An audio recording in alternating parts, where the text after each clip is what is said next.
What's up, Orangetheory? Coach Mike here on part 2 of our 3-part rowing video.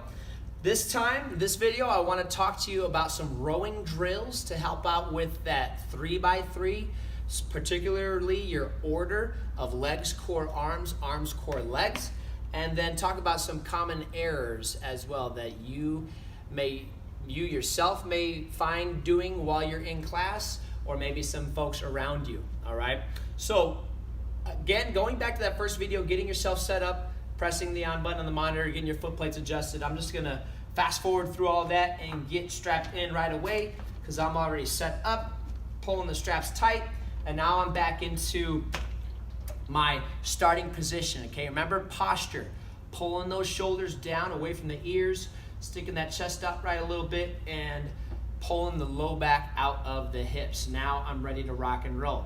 So going back to that order of legs, core, arms on the way out, arms, core, legs on the way back in, what are some things that can help you generate more power with the legs or with the core, with the arms? Well, there's some small drills that you can do sometimes when you're warming up or just thinking about it a little bit more during the class. First is engaging those legs. Remember, the majority of your power is coming from your legs.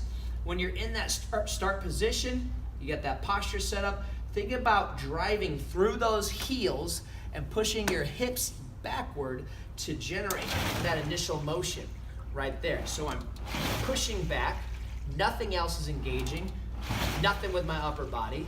I'm not rocking with my core or pulling with my arms. I'm just figuring out how to push as hard as I can with my legs to engage as much power as I can. So I'm throwing my heels down, pushing through those heels as hard as I can. Now, that's a good leg-driven action right there. Second is engaging the core. How do we engage the core? From that forward lean, try to drive the shoulders back. Only way to do that is by keeping the core tight from the belly button all the way through the spine. Tight core, driving that body back. Second thing, the third thing rather, your arm pull. Pulling that handlebar right into that chest monitor or right below the chest. And the arms are going back at a 45-degree angle. When you pull back, you're squeezing those shoulder blades together at the spine. That's to engage the big back muscles on that rope. So you put it all together, legs, core, arms, arms, core, legs. Legs, core, arms, arms, core, legs.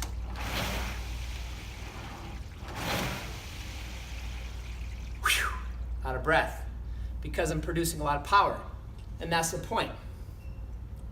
Brings me up to my next point, breathing. How do I breathe in the rhythm of my row, or your row, rather?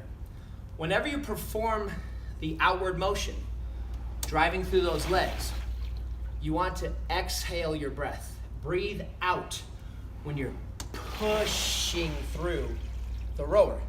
Exhale, inhale on the way back in.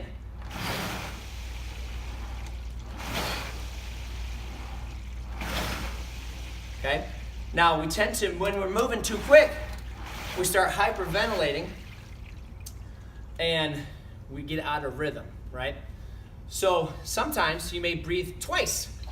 Exhale, inhale, and then go back into that exhale as we push through the rower. And that's important. You want to find your rhythm within your row. Now, quick common errors that we see a lot as coaches. And again, you may find yourself doing these or people around you. A lot of them have to do with the order on the return. So going back to that legs, core, arms, arms, core, legs. Mentioned in the first video, it's not legs, core, arms on the way back, right? Legs, core, arms on the way out, arms, core, legs on the way back in. A lot of us tend to tuck those knees right away, or what we call bouncing those knees on the way in. And what does that do? That throws off your efficiency, throws off your power. Yeah, you may be powerful, you may be fast rowing that way, but it's not efficient at the end of the day. And that's what we're looking for when we're on the treadmill, on the rower, or on the strength for efficiency. So it goes back to that focus. What am I doing when I'm on the rower? Am I letting my knees bounce and I'm pulling in, which is going to create a really high stroke rate? Or am I focusing on letting my legs recover in between each row? All right? Just think about that. Another thing that we see a lot, elbows out wide.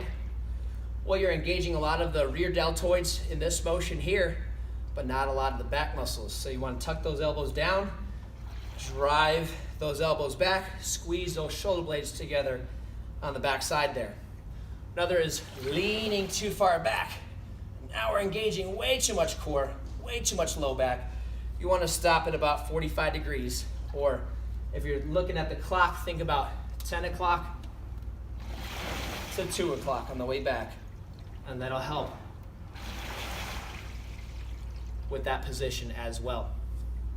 As always, guys, comment questions in below or below the video here, and see your coaches before class, after class, or during class. Flag us down. Hey, coach, can you watch me a little bit closer here on this one? We are here for you guys. So hopefully this was helpful. Looking forward to the next video on what you're looking at in terms of the monitor screen, and we'll see you guys in the studio. Take care.